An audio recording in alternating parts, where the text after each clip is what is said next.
ಮತ್ತು ಆಮೇಲೆ ಪ್ರಚಾರಕ್ಕೆ ಈ ಥರ ಮಾಡ್ತಾ ಇದ್ದಾರೆ ಅಮ್ಮಾಜಿಯವರು ಅನ್ನೋದು ದರ್ಶನ್ ಅವರು ಒಂದು ಮಾತು ಹೇಳಿದ್ರಿ ಅಂತ ಹೇಳ್ತಿದ್ರಿ. ಅವಾಗ ನಾನು ಹೇಳಿದೆ ಅವ್ರ ಒಂದು ಬ್ಲ್ಯಾಕ್ ಕೋಳಿ ಥರದ ಪಕ್ಷಿ ತಗೊಂಡಿದ್ದಾರೆ ದತ್ತುಗೆ, ಅವರಿಗೆ ಅದರಿಂದ ಗಂಡಾಂತರ ಶುರುವಾಗಿದೆ, ಬೇಡ, ತಾಯಿ ಮಗಂತರ ಆಗಿಬಿಟ್ಟಾಗ ಆ ಸಂದರ್ಭದಲ್ಲಿ ಈ ದರ್ಶನ್ ವಿಚಾರ ಬಂತು. ಅವರಿಗೆ ಕೆಲವೊಂದು ಗಂಡಾಂತರ ಇದೆ ಅಂತ ಗೊತ್ತಾಗಿತ್ತು. ಅದು ದರ್ಶನ್ ತನಕ ತಲುಪಿಸ್ಬೇಕನ್ನೋ ಉದ್ದೇಶದಿಂದ ಅಯ್ಯಪ್ಪನಿಗೆ ಮೀಟ್ ಮಾಡಿದೆ. ಹಾಗೆ ಅವ್ರ ಫ್ರೆಂಡ್ ಕೂಡ ನಿಮ್ಮನ್ನು ಭೇಟಿಯಾಗಕ್ಕೆ ಬರ್ತಾಯಿದ್ರು. ನಾನು ಅವ್ರಿಗೆ ಹೇಳಿದ್ದೆ ಈ ವಿಷಯನ ಅಂತ ಸಹ ನೀವು ಹೇಳಿದ್ರಿ. ಮತ್ತು ಆಮೇಲೆ ಪ್ರಚಾರಕ್ಕೆ ಈ ಥರ ಮಾಡ್ತಾ ಇದ್ದಾರೆ ಅಮ್ಮಾಜಿಯವರು ಅನ್ನೋದು ದರ್ಶನ್ ಅವರು ಒಂದು ಮಾತು ಹೇಳಿದ್ರಿ ಅಂತ ಹೇಳ್ತಿದ್ರಿ. ಇದ್ರ ಬಗ್ಗೆ ಕ್ಲಾರಿಫಿಕೇಷನ್ ಕೊಡೋದಾದರೆ? ಇದು ಕೂಡ ಒಳ್ಳೆಯ ಪ್ರಶ್ನೆ. ಇದ್ರ ಬಗ್ಗೆ ಆಲ್ರೆಡಿ ಕ್ಲಾರಿಫಿಕೇಷನ್ ಕೊಡ್ತಾ ಇದ್ದೀನಿ, ಕ್ಲಿಯರ್ ಆಗಿ ಕೊಡ್ತೀನಿ. ಅವರೊಬ್ಬರ ಸ್ನೇಹಿತರು ನಮ್ಮ ಮನೆಗೆ ಬರೋರು, ಅವರ ಪರ್ಸನಲ್ ಯಾವುದೋ ತೊಂದರೆಗಳಿಗೆ ಬರ್ತಾಯಿದ್ರು. ಅವ್ರು ದರ್ಶನ್ ಫ್ರೆಂಡ್ ಅಂತ ಫಸ್ಟು ನನಗೆ ಗೊತ್ತಿರಲಿಲ್ಲ. ಅವ್ರು ತುಂಬ ಸರ್ತಿ ಅವ್ರ ಕೆಲಸಗಳೆಲ್ಲ ಆಗ್ತಿತ್ತಲ್ವ, ಅದನ್ನು ಆದಾಗ ಮತ್ತು ಮೋರೋವರ್ ಅವ್ರು ಬಂದಾಗ ಅವರ ಫ್ಯಾಮಿಲಿ ಮೆಂಬರ್ಸ್ ಬಗ್ಗೆ ನಾನೇ ಹೇಳಿದೆ ವಾಲಂಟಿಯರ್ ಆಗಿ, ನಿಮ್ಮ ಭಾವ ಹೀಗಿದ್ದಾರೆ ನೋಡಲಿಕ್ಕೆ, ಅಥವಾ ಅವರ ಒಂದು ಯಾವುದೋ ಒಂದು ಹೆಲ್ತ್ ಇಶ್ಯೂ ಇತ್ತು, ಅದನ್ನು ನಾನು ಪ್ರಸ್ತಾಪ ಮಾಡಿದಾಗ ಅವ್ರು ಶಾಕ್ ಆಗಿಬಿಟ್ರು.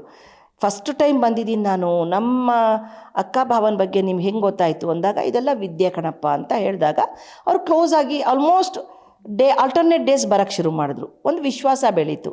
ತಾಯಿ ಮಗನ ಒಂದು ಸಂಬಂಧ, ಅದು ಬಂದದ್ದು ಕ್ಲೈಂಟ್ ಥರ, ತಾಯಿ ಮಗನ ಥರ ಆಗಿಬಿಟ್ಟಾಗ ಆ ಸಂದರ್ಭದಲ್ಲಿ ಈ ದರ್ಶನ್ ವಿಚಾರ ಬಂತು. ಆವಾಗ ನಾನು ಹೇಳಿದೆ, ಅಯ್ಯೋ ನಾನು ದರ್ಶನಿಗೆ ಮೀಟ್ ಮಾಡಬೇಕಂತ. ಇನ್ನೊಬ್ಬ ಮಗ ಇದ್ದಾನೆ ಅಯ್ಯಪ್ಪ ಅಂತ, ಗಂಗಾವತಿಯವನು. ಅವನು ದರ್ಶನ್ ಫ್ಯಾನ್. ಯಾಕಂದರೆ ಅವನದು ಫೋಟೋಸ್ ನಾನು ನೋಡ್ತಿದ್ದೆ, ಯಾವಾಗಲೂ ಅವ್ರ ಬರ್ತಡೇಗೆ ಹೋಗಿ ಕೇಕ್ ತಿನ್ನಿಸೋದು. ನಾನೇನು ಅಂದ್ಕೊಂಡೆ, ಅಯ್ಯಪ್ಪನಿಗೆ ಹೇಳಿದ್ರೆ ಅವ್ರಿಗೆ ಮೀಟ್ ಮಾಡ್ಬೋದು ಅಂತ ಅಂದ್ಬಿಟ್ಟು. ಯಾಕಂದರೆ ಆಲ್ರೆಡಿ ನನಗೆ ದರ್ಶನ್ ಮಾಧ್ಯಮದಲ್ಲೆಲ್ಲ ಬರ್ತಿತ್ತಲ್ಲ ಫೋಟೋಸ್ ಎಲ್ಲ, ಅವರಿಗೆ ಕೆಲವೊಂದು ಗಂಡಾಂತರ ಇದೆ ಅಂತ ಗೊತ್ತಾಗಿತ್ತು. ಅದು ದರ್ಶನ್ ತನಕ ತಲುಪಿಸ್ಬೇಕನ್ನೋ ಉದ್ದೇಶದಿಂದ ಅಯ್ಯಪ್ಪನಿಗೆ ಮೀಟ್ ಮಾಡಿದೆ. ಅಂದರೆ ಅಯ್ಯಪ್ಪನ ಕೇಳಿದೆ, ಮಗನೇ ನೀನು ಮೀಟ್ ಮಾಡಿಸ್ತೀಯ ಅಂತ. ಅವನೊಂದು ಮಾತು ಹೇಳ್ದೆ, ಅಮ್ಮ ನಿನಗೆಲ್ಲರೂ ಮೀಟ್ ಮಾಡೋಕ್ಕೆ ಬರ್ತಾರೆ, ದರ್ಶನ್ ಅವ್ರಿಗೆ ನೀನು ಯಾಕೆ ಮೀಟ್ ಮಾಡ್ಬೇಕಂತಿದ್ಯಮ್ಮ ಅಂದಾಗ ಅವನಿಗೆ ಪೂರ್ತಿ ಡೀಟೇಲ್ ಹೇಳಿರಲಿಲ್ಲ. ಅವ್ರು ಪ್ರಾಣಿ ಎಲ್ಲ ಸಾಕ್ತಾರಲ್ಲ ಮಗನೇ, ಅದಕ್ಕೆ ಅವ್ರ ಮೇಲೆ ಖುಷಿ ನನಗೆ, ನಾನು ಮೀಟ್ ಮಾಡಬೇಕು ಆಯಿತು ಅನ್ನೋದ್ರೊಳಗಡೆ ಈ ವ್ಯಕ್ತಿ ಇನ್ನೊಂದು ದರ್ಶನ್ ಫ್ರೆಂಡ್ ಬಂದಿದ್ದು, ಅದನ್ನು ಅವ್ರ ಹತ್ರ ಹೇಳಿದೆ, ಈ ಥರ ಅಯ್ಯಪ್ಪ ಅನ್ನೋರು ಮೀಟ್ ಮಾಡಿಸೋರು ಇದ್ರು ಕಣೋ, ಮಾಡಿಸಿಲ್ಲ ಅಂದಾಗ, ಅಷ್ಟೇ ತಾನೇ ಅಮ್ಮ ಅಂತ ನನ್ನ ಮನೆಯಿಂದಾನೇ ಫೋನ್ ಮಾಡಿದ್ರು ದರ್ಶನ್ಗೆ. ಆವಾಗ ನಾನು ಹೇಳಿದೆ, ಅವ್ರ ಒಂದು ಬ್ಲ್ಯಾಕ್ ಕೋಳಿ ಥರದ ಪಕ್ಷಿ ತಗೊಂಡಿದ್ದಾರೆ ದತ್ತುಗೆ, ಅದು ತೆಗೆದುಬಿಡಲಿ, ಅವರಿಗೆ ಅದರಿಂದ ಗಂಡಾಂತರ ಶುರುವಾಗಿದೆ, ಬೇಡ, ತೊಂದರೆ ಆಗತ್ತೆ ಅಂತ ಹೇಳಿದಾಗ ಖಂಡಿತ ಅಂತ ಅವರು ಅದನ್ನು ಅಳವಡಿಸ್ಕೊಂಡ್ರು, ತೆಗೆದ್ರು. ಆ ಪಕ್ಷಿನ ಎಲ್ಲೋ ಝೂಗೋ ಎಲ್ಲೋ ಕೊಟ್ಟರು. ಆಮೇಲೆ ಅದ್ರ ಜೊತೆಗೆ ಇನ್ನೊಂದು ಮಾತು ಹೇಳಿದೆ, ಯಾವುದೇ ಕಾರಣಕ್ಕೂ ಕಪ್ಪು ಪ್ರಾಣಿಯ ಮಾಂಸ ಸೇವನೆ ಬೇಡ. ಕಪ್ಪು ಕೋಳಿ, ಕುರಿ, ಆಡು, ಇದು ಒಟ್ಟು ಕಪ್ಪು ಪ್ರಾಣಿ.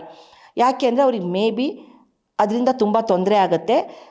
ಅದು ಪೂರ್ತಿ ನಾನು ಕ್ಲಾರಿಟಿ ಕೊಟ್ಟಿರಲಿಲ್ಲ ಅಂದಾಗ ಅವರಿಗೆ ಆಶ್ಚರ್ಯ ಆಗಿ, ಅವ್ರ ಫ್ರೆಂಡ್ ಥ್ರೂನೇ, ಅವ್ರು ನೇರವಾಗಿ ಒಂದೇ ಸರ್ತಿ ಬಂದಿದ್ದು, ಅವ್ರ ಫ್ರೆಂಡ್ ಥ್ರೂನೇ ಅವರಿಗೆ ಸಣ್ಣ ಪುಟ್ಟ ಯಾವುದೋ ತೊಂದರೆ ಪರಿಹಾರ ನಾನು ಮಾಡಿಕೊಟ್ಟೆ, ಪಾಪ ಮಾಡಿಸ್ಕೊಂಡ್ರು. ಆಮೇಲೆ ದಸರಾ ಹಬ್ಬ ಬರೋದಿತ್ತು. ದಸರಾ ಹಬ್ಬದಲ್ಲಿ ಅವ್ರು ಕಾರ್ ರೇಸ್ಗೆ ಹೋಗ್ತೀನಿ ಅಂತ ಅಂದರು. ಅಲ್ಲಿಂದ ಶುರುವಾಯಿತು.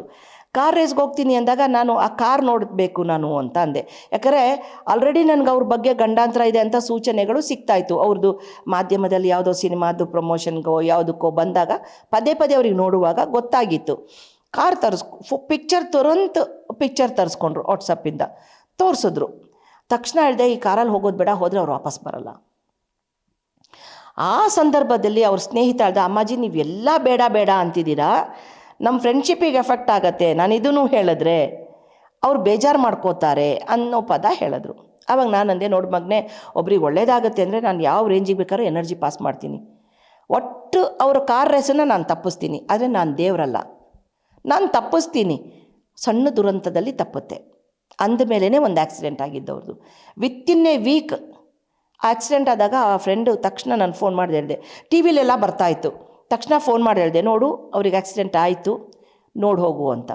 ಸೊ ಅಲ್ಲಿಂದ ಅವ್ರಿಗೆ ಸಂಪೂರ್ಣ ನಂಬಿಕೆ ಬಂತು, ದರ್ಶನ್ಗೂ ನಂಬಿಕೆ ಬಂದಿತ್ತು.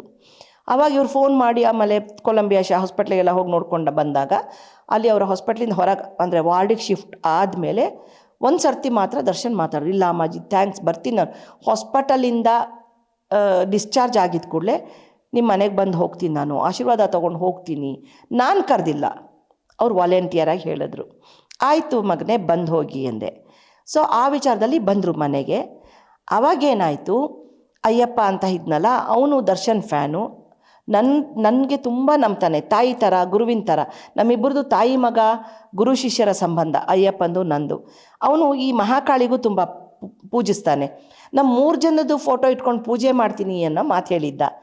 ಆ ಸಮಯದಲ್ಲಿ ಅಂದರೆ ಆಲ್ಮೋಸ್ಟ್ ಒಂದು 6 ತಿಂಗಳು 1 ವರ್ಷದ ಮುಂಚೆನೇ ಒಂದು 5 ಡೇ ದರ್ಶನ್ ಅವ್ರು ನಮ್ಮ ಮನೆಗೆ ಬರಬಹುದು, 3 ಜನದ ಫೋಟೋ ಸಿಗುತ್ತೆ, ನೀನು ಅದು ಪ್ಯಾಚ್ ವರ್ಕ್ ಮಾಡಿಸ್ಕೋಬೇಡ ಮಗ, ಆ ಫೋಟೋ ನಾನು ಕೊಡ್ತೀನಿ ಎಂದಿದ್ದೆ. ಅದೇ ಥರ ಇದೆಲ್ಲ ಸಂಭವಿಸ್ತು ವಿತಿನ್ ಎ ಇಯರ್.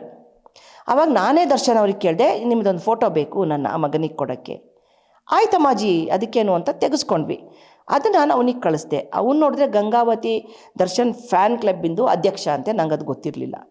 ಅಲ್ಲೇನಾಗ್ಬಿಡ್ತು, ಅದು ವೈರಲ್ ಆಗೋಯ್ತು.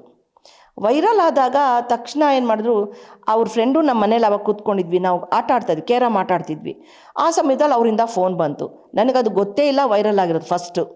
ಆ ಫೋನ್ ಬಂದುಬಿಟ್ಟು ಹೇಳಿದ್ರು, ಅಯ್ಯೋ ಅಮ್ಮಾಜಿ ಏನೋ FBಗೆ ಹಾಕ್ಕೊಂಡ್ಬಿಟ್ಟಿದ್ದಾರೆ ಫೋಟೋನ, ನಾನು ಅವರಿಗೆ ಏನೋ ಅವ್ರು ಕೇಳಿದ್ರು ಅಂತ ನಾನು ತೆಗೆಸ್ಕೊಂಡೆ, ನಾನು ಯಾರ ಮನೆಗೂ ಹೋಗೋನಲ್ಲ, ಅದನ್ನು ಫಸ್ಟು ತೆಗಿಯಕ್ಕೆ ಹೇಳು, ಮೈಲೇಜ್ ತಗೋತಾ ಇದ್ದಾರೆ. ನನಗೆ ಯಾರಿಂದನೂ ಪ್ರಚಾರ ಬೇಕಿಲ್ಲ, ನಾನು ಅವ್ರಿಗೆ ಕಾಪಾಡೋಕ್ಕೋಸ್ಕರ ಪ್ರೆಡಿಕ್ಟ್ ಮಾಡಿದೆ.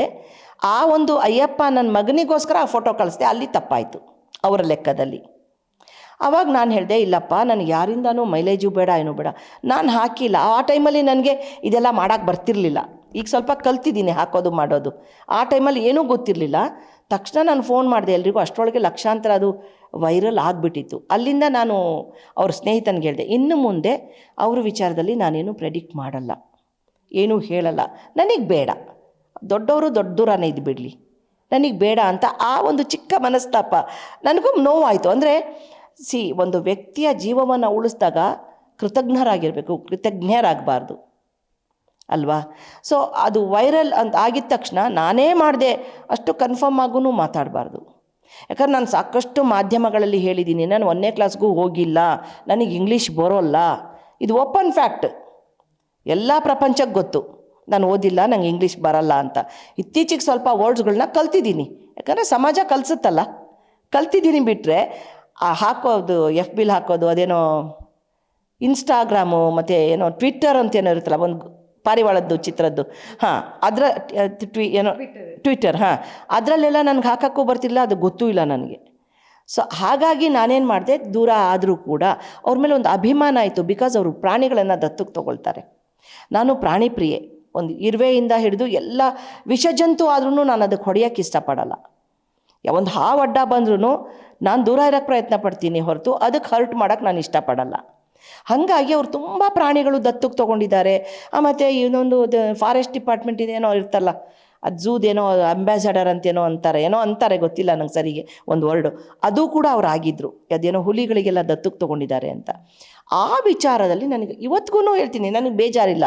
ಅದು ಅವ್ರ ವೇವ್ ಲೆಂತ್, ಮನಸ್ಸಿನ ಒಂದು ಅವ್ರಿಗೆ ಚಿಂತನೆ.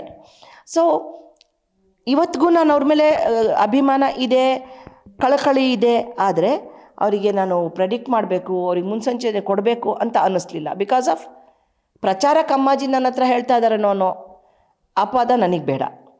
ಆದರೆ ಅವ್ರ ಮೇಲೆ ಗಮನ ಇಟ್ಟಿದ್ದೆ. ನನ್ನ ಗ್ರೂಪಲ್ಲಿ ಹೇಳ್ತಾ ಇದ್ದೆ, ನನ್ನ ಸ್ಟೂಡೆಂಟ್ಸಲ್ಲಿ, ನನ್ನ ಮಕ್ಕಳು ಬಳಗದಲ್ಲಿ ಹೇಳ್ಕೊಳ್ತಾ, ಅಯ್ಯೋ ಆ ಹುಡುಗ ಫಸ್ಟ್ ಟೈಮ್ ಕೈ ಮುರಿತು, ಅಲ್ಲಿಂದ ಶುರುವಾಗಿದೆ ಅವರಿಗೆ ಶನಿ ಪ್ರಭಾವ ಏನಿದೆ ನಂಗೆ ಗೊತ್ತಿಲ್ಲ, ಜಾತಕ ನೋಡಿಲ್ಲ, ಯಾಕೆ ತೋರಿಸ್ಕೊತಾ ಇಲ್ಲ, ಇಷ್ಟೆಲ್ಲ ದೇವಸ್ಥಾನಕ್ಕೆ ಹೋಗ್ತಾರೆ, ಅರ್ಚಕರಿಗೆಲ್ಲ ಬೀಟ್ ಮಾಡ್ತಾರೆ, ಒಂದು ಸತಿ ತೋರಿಸ್ಬೋದಲ್ವಾ, ಯಾಕೆ ಆ ಹುಡುಗ ಮಾಡ್ತಾ ಇಲ್ಲ? ಯಾಕಂದರೆ ಬೆಳೆಯುವ ಮಕ್ಕಳಿಗೆ ಶನಿ ಬಹಳ ಬೇಗ ರಿಯಾಲಿಟಿನ ತೋರಿಸ್ತಾನೆ. ಈ ಚಿಂತನೆ ಇತ್ತು. ಆಮೇಲೆ ಎರಡನೇ ಸರ್ತಿ ಕೈಗೆ ಪೆಟ್ಟು ಮಾಡ್ಕೊಂಡಾಗಲೂ ನಾನು ಯೋಚಿಸಿದೆ, ಅಯ್ಯೋ ಇದ್ರ ಮುಂದೆ ಇನ್ನೊಂದು ದೊಡ್ಡ ಗಂಡಾಂತರ ಇದೆ ಅಂತ. ಸೊ ಅಷ್ಟರ ಒಳಗಡೆ ಬ್ಯಾಕ್ ಟು ಬ್ಯಾಕ್ ಇಷ್ಟೆಲ್ಲ ದುರಂತ ನಡೆದೇ ಹೋಯಿತು.